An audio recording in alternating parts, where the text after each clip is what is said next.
for third and final part of this first initial sit down with this person, trying to indoctrinate my kids into the Jehovah Witness religion, grooming them in a way. It's more the same. They're trying to deflect the conversation and also sort of bring it back to a talking point that they're more familiar with, or what their bullet points of subjects that they use constantly. And I don't give up an inch. Maybe I'll give a little bit just to appease them a little bit, but then I bring it right back to where it was. And what they're doing here is something in the military that's called falling back to your training. Meaning if you go up against a challenge or some kind of hardship, you're going to go back to the lowest common denominator and use that, falling back to your training, the basics pretty much. So that's what this lady is doing in more ways than one, going back to whatever she was trained to do.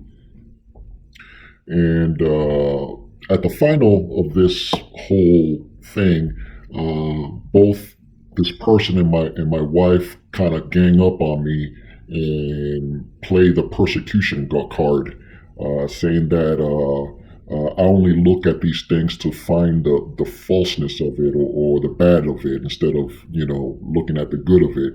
But it's like, if there's a little bit of bad in it, then it has to be investigated no matter what. I mean, this is salvation at the line here, but you'll listen to the rest. Okay. Answer that is, who is doing God's work? Are you okay? Yeah. What's written in the Greek? Okay. No, I'm saying, who is doing God's work? You want to find the truth religion? All Christians. Find who's doing God's work? All Christians. Do you believe that? I do. Some Christians are better than others. Do you believe only JWs are doing God's work and no one else? No. No, okay. But I know what work is expected. I know, and that's the spreading the good word. True, but that wasn't the question, though. No, I said, who's doing God's work?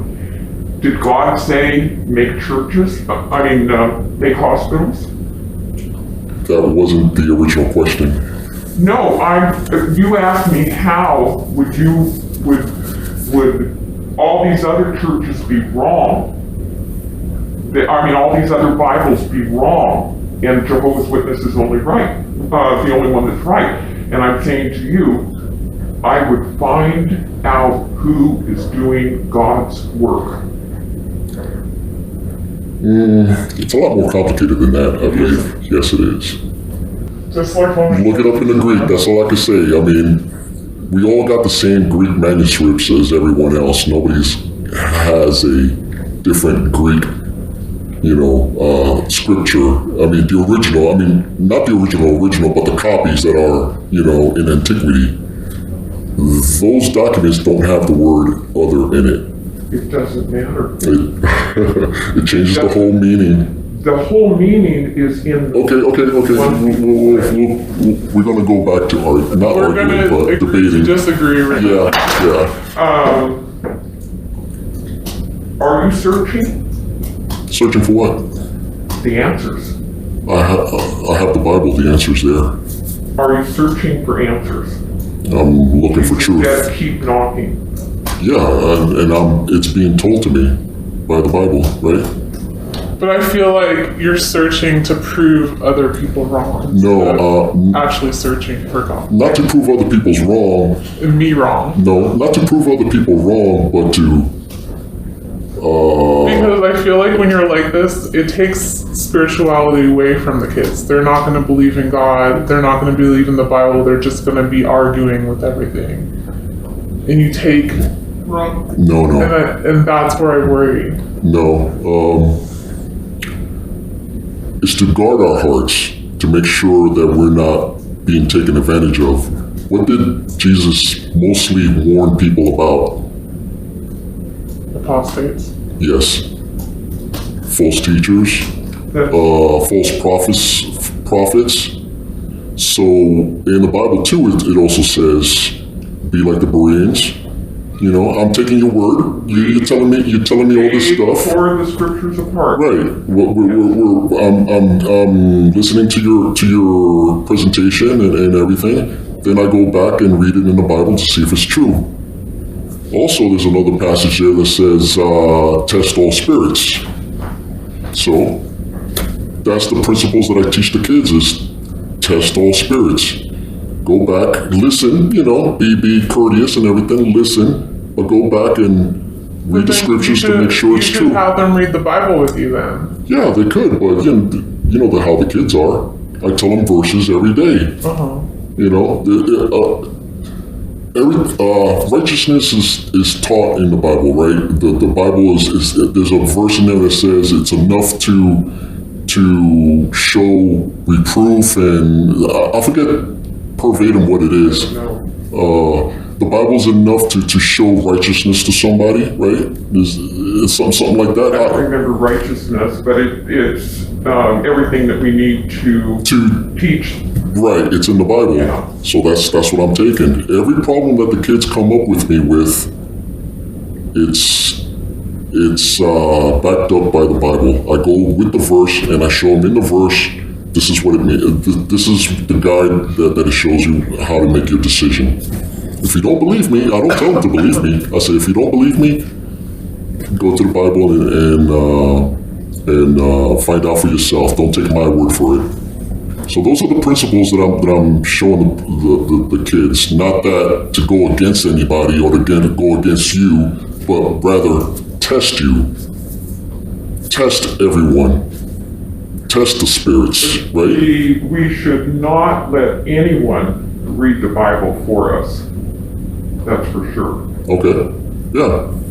I agree with that. But we also should not have preconceived ideas that we're trying to prove by what we read in the Bible. We need to be searching. We need to, in order to find the truth, we need to be earnestly seeking.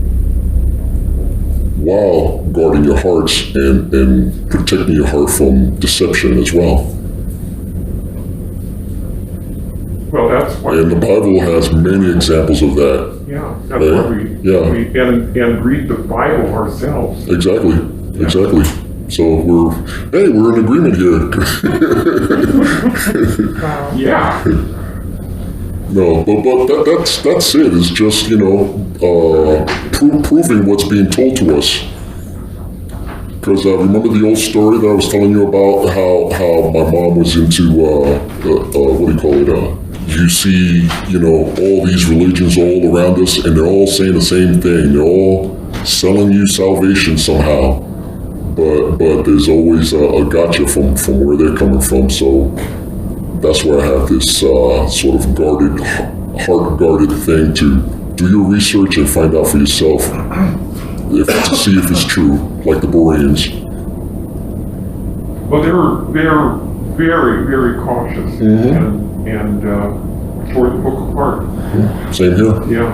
Same here, or I strive to be. I don't see nothing wrong with that. Sometimes it's a lack of foundation, or like there are times when it's difficult to teach someone who believes in the Trinity. Here we go again, trying to change the subject to a subject that she's most familiar with, seems like. I tried not to mention the Trinity whatsoever. Possibly I may interject Trinity concepts like Jesus being God, but I don't say Trinity at all, or even go near that subject with these talks with JWs, because I know they're going to pounce on that and waste my time giving their explanation of what the Trinity is, and then it's going to go into Bible ping pong going back and forth. But nope, we're not going down that road. we're going to stay on subject on protecting my kids from false teachers. That's what we're talking about. We're not talking about the Trinity here. The Indoctination Creed, co-equal, co-eternal, coexisting. Because the Bible doesn't support that Indoctination Creed. But it's hard to get for people who are trying to find the truth. It's hard to get past that. Sometimes you have to put that aside, or you miss the foundation. You miss the things that are so important that at one point you go, wow, how could they be co-equal, co-eternal, coexisting? But you have to be seeking. Well, did we answer the dress code?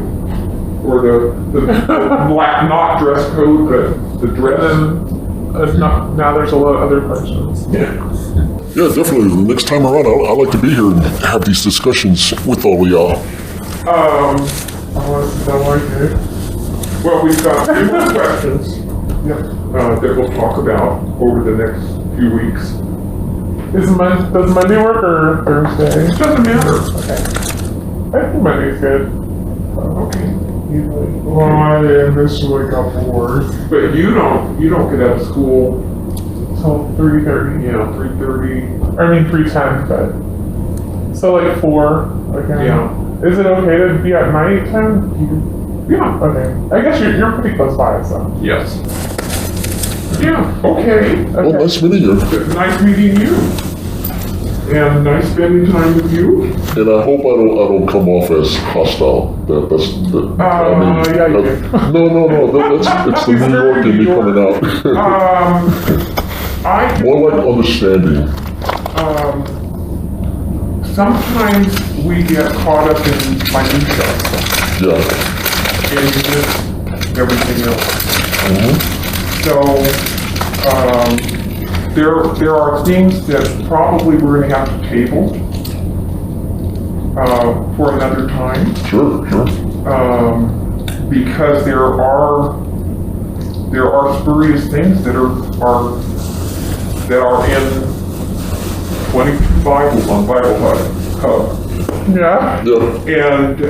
And so you have found what you think is spurious in our Bible. Well, we don't want to get into well, look at this, look at that. I mean, I showed you one thing with Jehovah's name. And why did the King James Old Version have Jehovah's name? And since 2000, they've removed it and put Lord in. Yeah, it is, you go, okay, I wonder why. And, but it's not important. It's not important. No, it's not.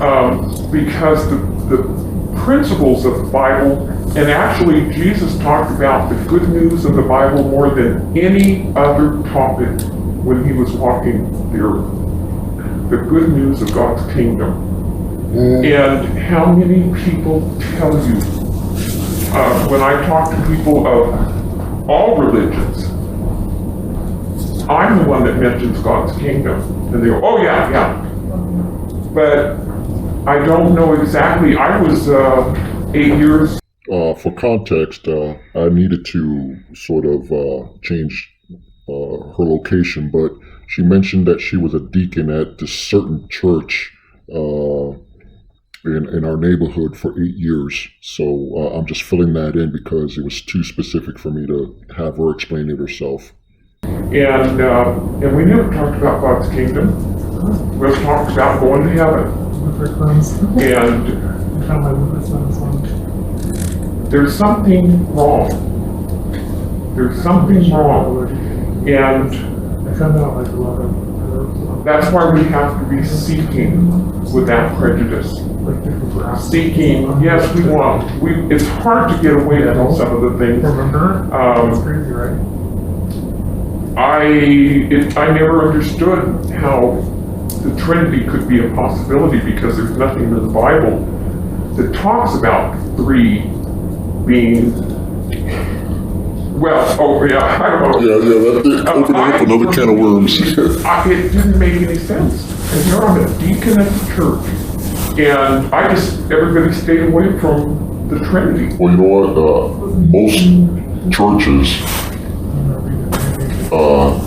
doesn't explain the Trinity well enough. It's called a mystery. Yeah. We'll find out when we go to heaven. So sometimes you have to table that because you can't go anywhere else. That's to make sure they don't have no because there's no foundation. Mm-hmm. And you can't go further. So the word other to me doesn't mean anything, but it does to you. And it just puts into question the authenticity of the NWT. That's the only thing that it's a red flag among many. And that's just one example. What Bible do you think is the true Bible? None of them are, because they're all copies of the copies. But some are more literal than others. Well, I mean, I'm sure you have some opinions about that. Yeah. Yeah. So, there is no accurate Bible. Yeah. Ask me a question. There should be, because the creator of the world gave us a message. There should be a Bible that has a better understanding of what you want to say. So, anyway. Rachel's been 3 years. I haven't seen anybody or talked to anybody in 3 years. I know. Honestly, no. Your parents are too far away. You shouldn't be allowed to talk to people. No, that's not right. I don't think I have anything else. Well, so that's me. Thank you so much. Okay. Well, that was my first meeting with a JW indoctrinator. I really didn't want to go this route. I just want to be in the foreground, just listening, and then later on, going with the Bible with my kids and do a debriefing with them. But this wasn't a study per the book or going through their literature. This is this woman here trying to groom and be somewhat friends or buddy with my kids to gain their trust or be more comfortable with her. Though my kids says she's got a funny smell, so I don't know if that's going to work out. But anyway, I didn't want to go this deep with anyone. I don't want to debate anyone outside our household. But the circumstances has placed this in my lap like this. I just couldn't sit there and have her groom my kids in front of me. That's like watching a murderer plunge a dagger into the hearts of my children. That's what it feels like to me. And my wife, she was just mortified. She does not want me to be there at all. So they're in a hard place, and so am I. Here I am volunteering to be there, to be present, and to join in on their indoctrination. But then again, they don't want me to be there because they know I have a certain knowledge that would challenge them in every turn. Even though it's not making sense to them. To them, I'm being the opposer, the persecutor. And like I said, they fell back to their training, and that's how they see me. They see me in that particular light as an opposer, but a very respectful and conversive, non-combative, I hope, unlike what they were taught and showed on, the Watchtower publications and videos of what an opposer should be. I'm not stinking drunk. I'm not raising my voice. I'm giving them their medicine right back to them. But that was it. And there was one more visit that she came up on a Friday, and things went pretty ballistic at the very end there. And I have that recorded as well. And in that case, both of them, my wife and this lady here, they gang up on me and accuse me of all sorts of things. And yeah, that didn't go too well either. So that's coming up next.